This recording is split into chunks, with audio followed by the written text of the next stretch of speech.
Hello boys and girls, it's HFoG and I'm here in snapshot 13W01B, and let me tell you, when I make a mistake and I own up to it. In my last video I was lamenting that the new comparator wasn't terribly useful, or at least I didn't think it was, and boy, I wish I'd spent more time playing with it first, because let me tell you, it's pretty darn useful after all.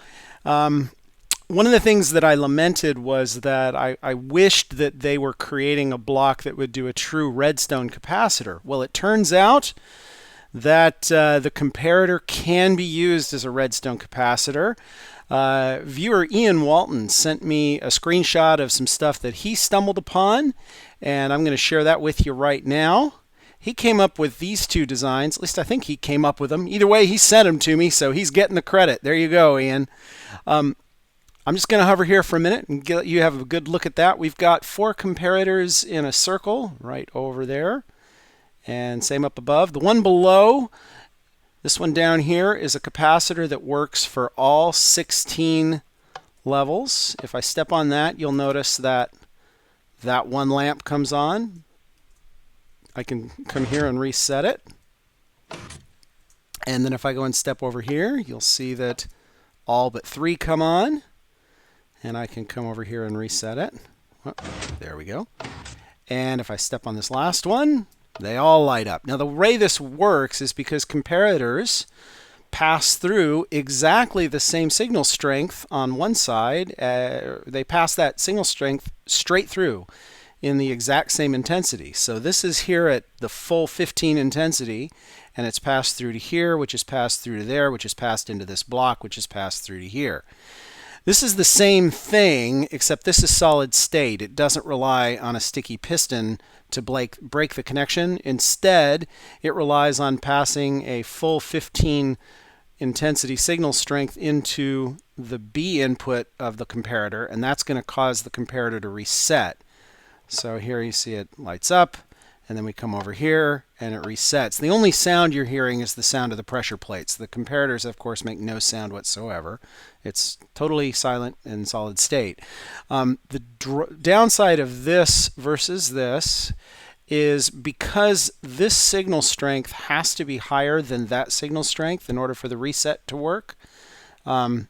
This can't get any higher than 14, which means we only get 14 levels of intensity. Well, Ian's designs are pretty darn cool, and they got me thinking there's more we can do with this. We can compact this. So I took Ian's design and I compacted it down. I figured we don't really need to use 4 comparators. Why use 4 comparators when we can get by with just 2? So here we have 2 comparators in a loop using a couple of blocks and some redstone. This is our reset line. This looks a little more complicated because I've made a slight change. One of the drawbacks to this design is that once you've set an intensity level, you can't change it.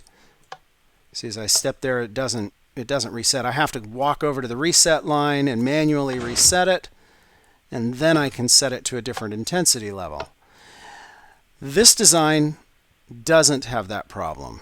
I can step here, and you see that whenever I step on it, the intensity level changes, and it is perfectly persistent. In fact, this is much more reliable than the old style redstone capacitor that I've used in some of my other builds. So this is a huge improvement, actually. Now let me show you how this works. Each of these pressure plates is running through a 4-tick repeater. That delays the signal from the pressure plates by 4 ticks. They also run over to the reset line through a pair of repeaters. You could just as easily use some comparators here instead. The important thing is that this reset line be held on for less time than the signal from these buttons. So the signal from these buttons to that line lasts 2 ticks longer than the signal to the reset line. And that means that whenever the signal changes, so will our capacitor.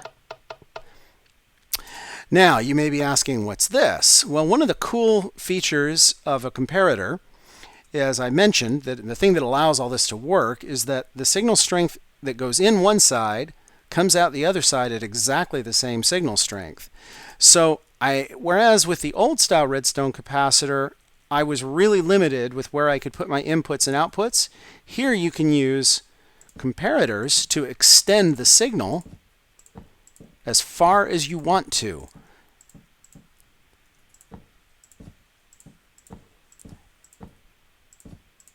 And now I can have the output right here alongside my input buttons.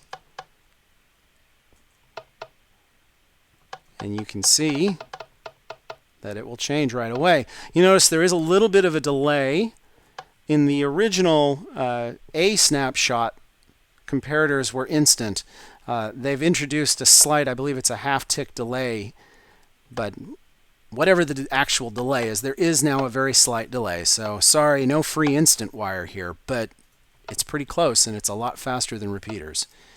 And being able to run the signal strength anywhere you want it is really, really useful. So Mojang, I apologize. You did give us a workable redstone capacitor. So now you just give me a silent bud block and I'll be a happy camper. All right, this is HFoG, and I hope you've enjoyed this, and I will talk to you all again next time.